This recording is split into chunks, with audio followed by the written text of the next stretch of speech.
গো, বলি ঘুমোবে না? এরকম থম মেরে বসে আছো কেন? আজ যে ভয়ঙ্কর দুর্যোগ গিন্নি, মহারাজ ভীষণ চিন্তিত। এবছরের দুর্গাপূজা হবে কিনা বোঝা যাচ্ছে না গিন্নি। সে কি গো, পুজো হবে না মানে?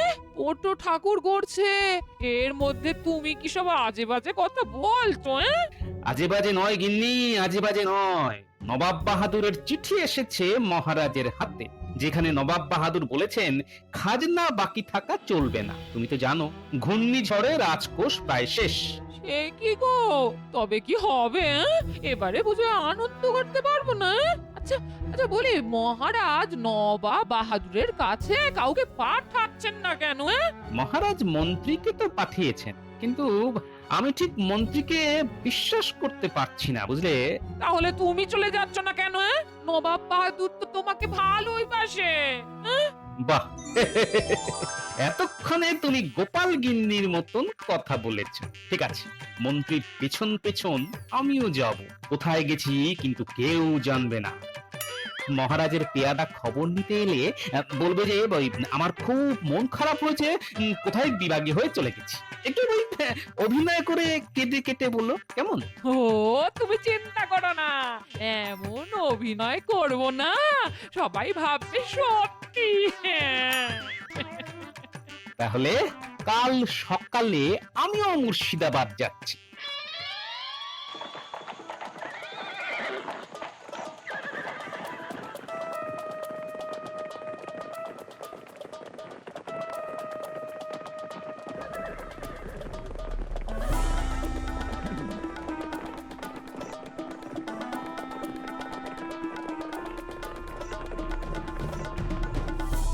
বলো মন্ত্রী।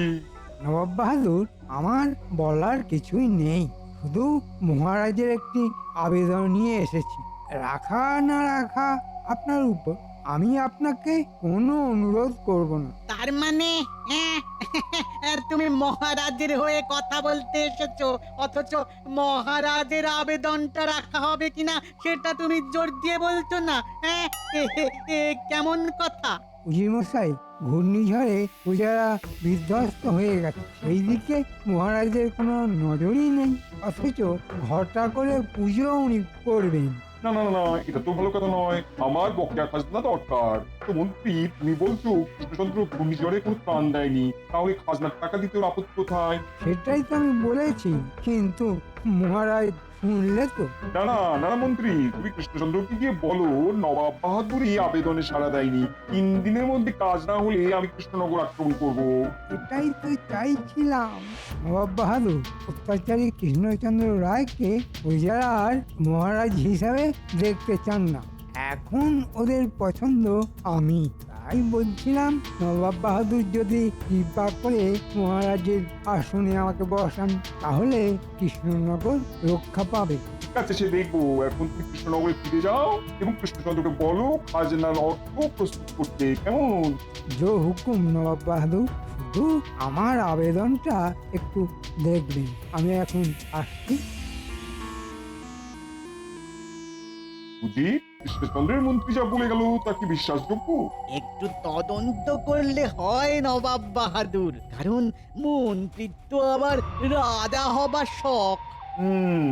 আমাকে আমাকে একটু ভাবতে দাও। কি হলো? গোপালের বাড়িতে গিয়ে কিছু খবর পেলে? মহারাজ, গোপাল গিন্নি কাঁদতে কাঁদতে বলল সকালবেলা গোপাল কোথায় যেন চলে গেছে। হ্যাঁ, কোথাও চলে গেছে মানে? খুব মনের দুঃখ পেয়েছিল, তাই চলে গেছে। এ কি কাণ্ড! দূর, ভালো লাগে না ছাই। মহারাজ, কিছু একটা করুন, গোপাল যে আর নাই। কোথায় যেতে পারে বলতো গোপাল?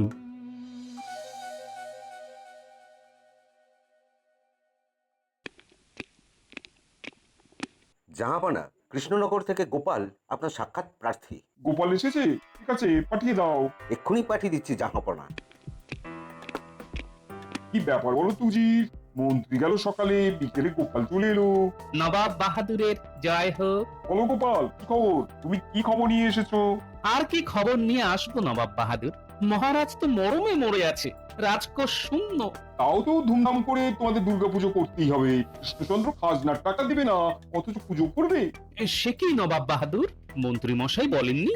নতুন আর কি বলবে? হ্যাঁ নতুন আর কি বলবে? তোমাদের মন্ত্রী এসে বললে গেল যে ঘূর্ণিঝড়ে মহারাজা তার প্রজাদের কোনো সাহায্যই করেনি, সব পয়সা জমিয়ে রেখেছে পুজো করবে বলে। মন্ত্রী মশাই এই এত বড় মিথ্যে কথাটা বলতে পারলেন? মিথ্যে কথা বলছো কি গোপাল?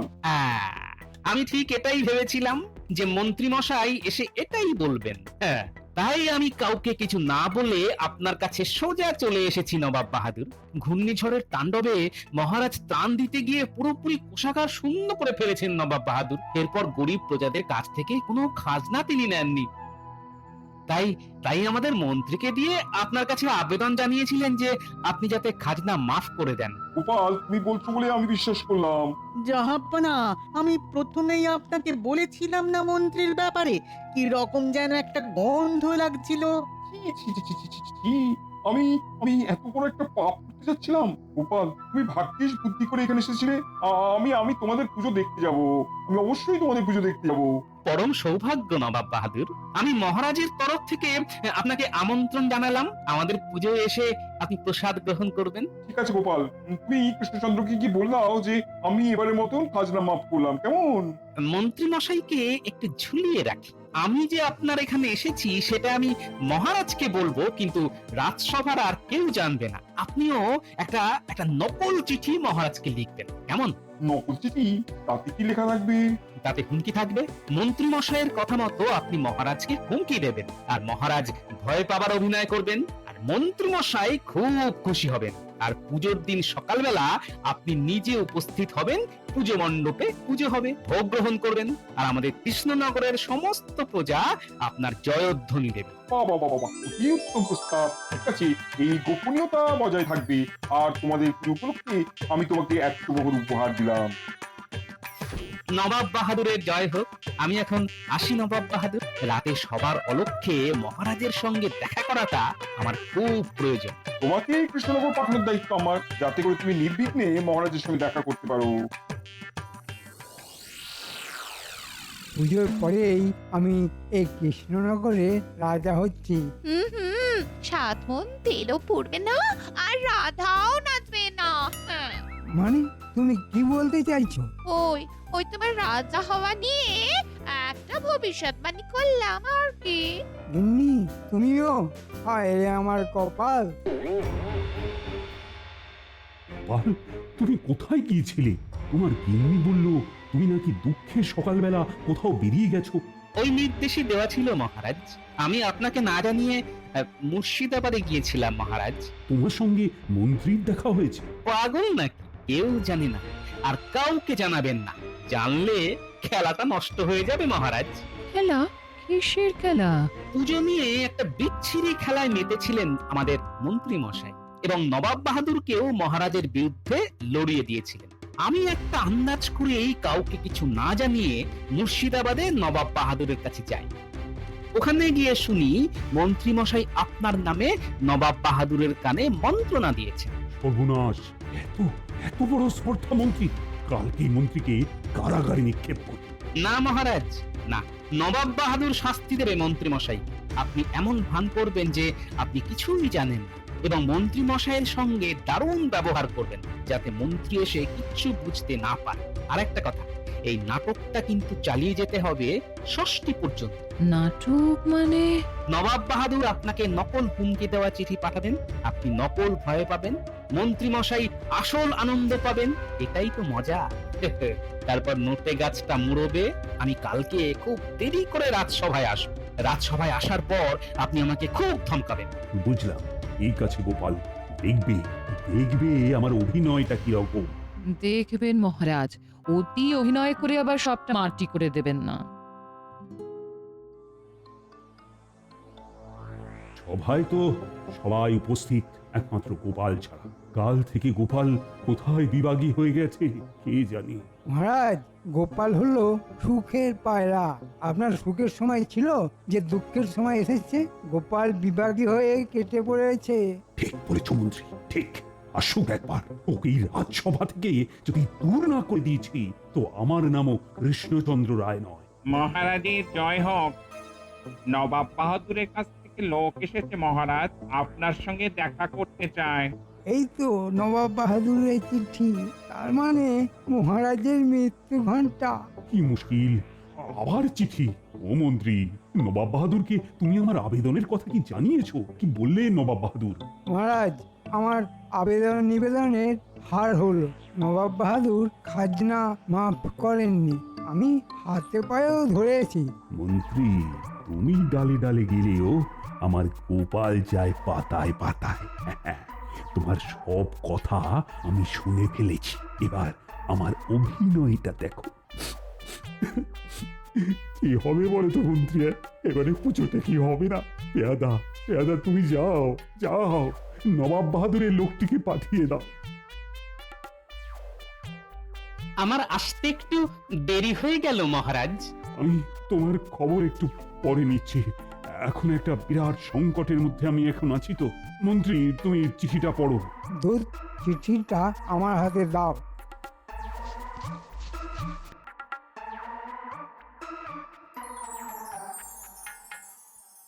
মহারাজ, নবাব বাহাদুর তো হুমকি দিয়েছেন। হুমকি? কি সর্বনাশ! কি লিখেছেন? সর্বনাশ মহারাজ, নবাব বাহাদুর পরশুদিনই আসছেন সৈন্য নিয়ে। খাজনা না পেলে আপনাকে সরিয়ে দেবে মহারাজ। আপনি কিচ্ছু চিন্তা করবেন না মহারাজ, আমি বলছি কিচ্ছুটি হবে না। তুমি সর্বেশ্বরবা, সব জানতা গামছলা। এই ভয়ঙ্কর সময়ে এত দেরি করে রাজসভায় কেন? মহারাজ, মা আমাকে স্বপ্নে দেখা দিয়েছেন, বলেছেন পুজোর আয়োজন যেমন করার তেমনই হোক, সব ঠিক হয়ে যাবে। গোপাল, তোমার বুজরুকি বন্ধ কর, আমাকে হিসেব দাও তো। কাল তুমি আসনি কেন? বেতন নাও না? রাজসভায় প্রতিদিন আসা তোমার কাজ, তোমার একদিনের বেতন কিন্তু কাটা যাবে। আজকের বেতনটাও কেটে নিন মহারাজ। ঠিক বলেছো, তোমার আজকের বেতনই কাটা। তখন কি করবেন মহারাজ? মণ্ডপের কাজ তো শেষ, মণ্ডপে প্রতিমা এসে গেছে, কাল বাদ পরশু মায়ের বোধন। তাহলে কি প্রত্যেক বছরের মতো এবছরেও পুজো হবে? এমন পুজো হবে, দেখি মায়ের কি ইচ্ছে। মায়ের ইচ্ছাতেই সপরিষদ আপনি রাজসভাতে বেইজ্জত হবেন। মহারাজ, স্বপ্নে মা তাই বললেন, পুজো করতে বললেন। এই, তুমি কোনো কথা বলো না তো, আমি তোমার কোনো কথাই শুনতে চাই না। মন্ত্রী, মন্ত্রী, তুমি আমার পাশে থেকো, প্রতি বছর এইভাবে যেন তোমার পুজো করতে পারি মা। আমি তো সর্বদা আপনার পাশে আছি মহারাজ। নবাব বাহাদুর আসা পর্যন্ত আপনার পাশেই আছি, তারপরে আপনাকে কারাগারে ঢুকিয়ে আমি তো সিংহাসনে বসবো, আর ভগবান হবে আমার মন্ত্রী। আপনি কি কিছু ভাবছেন মন্ত্রী মশাই? এই সংকটকালে আপনার মুখে কিরকম অদ্ভুত একটা দুষ্টু মিষ্টি হাসি দেখতে পাচ্ছি। মানে তুমি কিরকম লোক হে গোপাল? চিন্তায় চিন্তায় আমার কত ওজন কমে গেল। তুমি আমার মুখে দুষ্টু মিষ্টি হাসি দেখছো? মহারাজ, ভেবে দেখলাম যা থাকে কপালে, পুজো হবে। মন্ত্রী মশাই দিলেন ডাক, বাজবে আবার পুজোর ঢাক।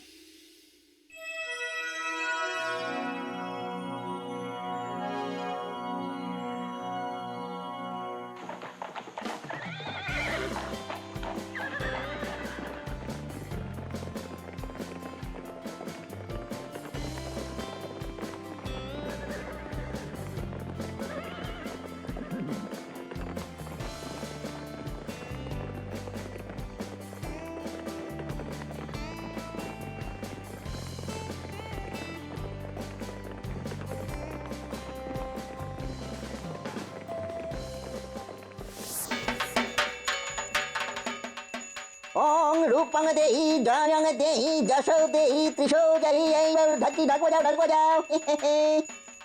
জোরে জোরে ঢাক বাজাও, আনন্দে ঢাক বাজাও। ও গোপাল, নববধূ তো একটু বাদেই সৈন্য নিয়ে আসবে। মা আছেন কি করতে? মা 10 হাত দিয়ে রক্ষা করবেন। এগুড়ে বালি, মা এখন আমাকে রক্ষা করবেন। মা, রক্ষা করো মা, রক্ষা করো। মা কাকে রক্ষা করবেন মন্ত্রী মশাই? আপনাকে বোধহয় নয়। গোপাল, তুমি থামো তো, আমার চিন্তায় চিন্তায় শরীর অর্ধেক হয়ে গেল। জানি না কখন বিপদ ঘটবে। বিপদ ঘটতে আর কয়েক দণ্ড অপেক্ষা করতে হবে যে। কিরে আমার বানর সেনা, আনন্দ কর, পুজোয় আনন্দ কর, ঢ্যাঙ্কুরাকুর ঢ্যাঙ্কুরাকুর ঢাক বাজে, তার সাথে নাচ। গোপাল দাদু, মায়ের বোধন চলছে, আমাদের নতুন পোশাক এবারে হবে না? কে বলেছে হবে না? তোমরা সবাই সারিবদ্ধভাবে দাঁড়াও, আমি তোমাদের হাতে নতুন পোশাক তুলে দেব। কি মজা, নতুন পোশাক হবে। রাজা হই না, এই বাচ্চাগুলোকে আচ্ছা করে ধরাই দেব, আর গোপালটাকে না দেশ ছাড়া করবো। মা মা গো, সকলের ভালো করো মা, সকলের ভালো করো। প্রতি বছর এইরকম ভাবে যেন তোমার পুজো করতে পারি মা। এই বছরই শেষ মহারাজ, একটু বাদেই নবাব বাহাদুর সৈন্য সামন্ত নিয়ে আসবেন। মন্ত্রী মশাইকে কারাগারে পড়ো মা। তুমি কি বললে গোপাল? আমি এক্ষুনি তোমার কথাটা মহারাজকে জানাচ্ছি। আমি তো ফিসফিস করে বললাম, কানে গেছে। গোপাল, কি হচ্ছেটা কি? মন্দিরে পুজো করতে দেবে না? দেখুন না মহারাজ, গোপাল বলে কিনা মন্ত্রী মশাইকে কারাগারে পড়ো মা, আমার কানের কাছে ফিসফিস করে বলছে। হ্যাঁ বলছে বুঝি? পুজোর সময় ক্ষমা করতাম। গোপাল, বাচ্চাগুলো কোথায় গেল? সবাই চলে গেছে, এক্ষুনি নতুন পোশাক পরে হইচই করতে করতে মণ্ডপে আসবে। গোপাল, বাচ্চাদের আনন্দটাই আনন্দ। আমি তো এই ছোটদের চোখ দিয়ে পুজো দেখি। এই মন্ত্রী, তুমি কিসের চোখ দিয়ে পুজো দেখো? শকুনের চোখ দিয়ে মহারাজ। গোপাল, বাড়াবাড়ি করছো কিন্তু। ক্ষমা ক্ষমা ক্ষমা মন্ত্রী, এসব তুচ্ছ লোককে ক্ষমা করে দাও। আপনি বললেন বলেই ক্ষমা করলাম।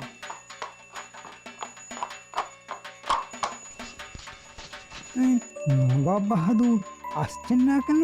নবাব বাহাদুর এলেই তো সব শেষ। আরে বলতে বলতেই নবাব বাহাদুর এসে গেছেন।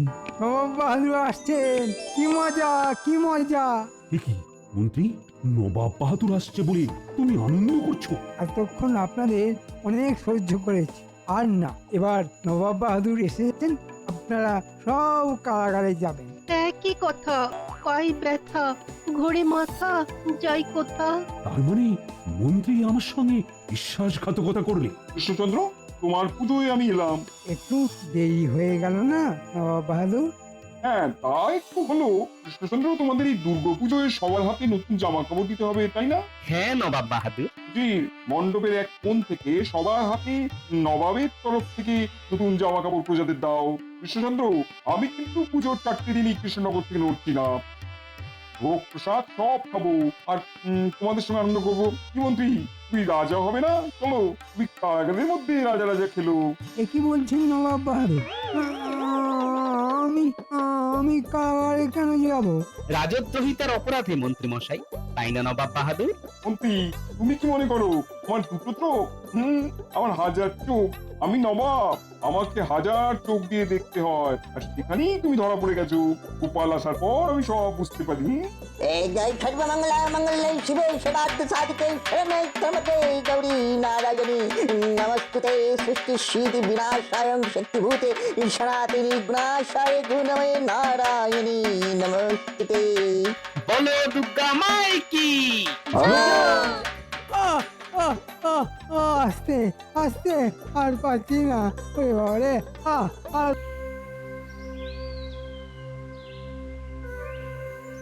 খুব খারাপ সময় চলছে গোপাল, মনে একেবারেই সুখ নেই। পুজো এসে গেল, কিভাবে মায়ের আরাধনা করব কে জানে। প্রাকৃতিক বিপর্যয় তো আমাদের শেষ করে দিয়েছে। ত্রাণ দিতে গিয়ে রাজকোষ তো শূন্য, নবাব বাহাদুরের খাজনা বাকি। নবাব বাহাদুরকে একবার আবেদন করুন না মহারাজ। তুমি থামাতো। মন্ত্রী আমি না তুমি? মন্ত্রণা আমার দেওয়ার কথা। মন্ত্রী মশাই, আপনার মন্ত্রণা তো মন্ত্রণা নয়, ওটা একটা জলজান্ত যন্ত্রণা। দেখছেন না মহারাজ যন্ত্রণা পাচ্ছেন। ওই গুলটে, পুজোর আর কতদিন বাকি বলতো? কাল মহালয়া, আর 5 দিন পর ষষ্ঠী। ষষ্ঠী মানে পুজো শুরু, কি মজা। মা দুর্গা আর কত পরীক্ষা নেবে? আমি তো রাজা, আমার তো মনে হয় আমাদের কারো একবার নবাব বাহাদুরের কাছে যাওয়া উচিত। এটা ঠিক বলেছেন মহারাজ। আবেদন নিবেদন করলে নবাব বাহাদুরের মন গলে যেতে পারে। এরে গোপালকে যদি পাঠিয়ে দেয় তাহলে সব খেলা ভণ্ডুল হয়ে যাবে। কি হলো মন্ত্রী, তুমি চুপ করে গেলে কেন? আহা, কিছু বলো। আচ্ছা, তুমি এক কাজ করো, তুমি বরং চলে যাও। যেতে বলছেন যখন যাব মহারাজ, তবে লাভ কিছু হবে বলে মনে হচ্ছে না। না না, কিছু একটা তো করতেই হবে। আমার রাজ্যের প্রজারা বছরে এই 4টে দিন আনন্দ করবে না, বাচ্চাদের মুখে হাসি ফুটবে না, পুজো হবে না। না না না না না, এ হতে পারে না। মন্ত্রী, তুমি যদি না পারো আমি গোপালকে পাঠাবো। না না মহারাজ, এসব গোপালের কম নয়। মহারাজ, আপনি আমাকে আদেশ দিন, দেখুন আমি কি করতে পারি। এরে মহারাজকে আটকাতে হবে। মহারাজ, আমি মন্ত্রী, আমি যাব। গোপাল পররাষ্ট্র সম্পর্কে কি বলছে, এসব গোপালের কম নয়। যাও, নবাব বাহাদুরকে বোঝাও যে ঘূর্ণিঝড়ে ক্ষতিগ্রস্ত গরিব প্রজাদের কাছ থেকে আমি খাজনা নিতে পারিনি, নেওয়া উচিত নয় বলি। আর সেই অনুযায়ী যেন উনিও খাজনাটা মাফ করেন, আমার প্রজারা যেন দুর্গাপুজোর আনন্দ থেকে বঞ্চিত না হয়। দেখ দেখ আমাদের ঠাকুর কিরকম তৈরি হয়ে গেছে। ঠাকুরের চোখ আঁকা কবে হবে ফুটো কাকা? মহালয়া হয়ে যাবে, আর দেখবে আমার চোখও আঁকা হয়ে গেছে। পট্টো কাকু আমাকে চোখ আঁকা শিখিয়ে দেবে, আমিও তোমার মতো ঠাকুর বানাবো, চোখ আঁকবো। যথা আজ্ঞা মহারাজ, আমি আপনার সেবক। আমি ওইভাবেই আপনার আবেদন নবাব বাহাদুরের কাছে রাখবো। যাই রাখবো, বরং আরো বেশি করে বলবো যাতে নবাব বাহাদুর রেগে গিয়ে মহারাজকে বরখাস্ত করে আর সেই শূন্য সিংহাসনে আমাকে বসান।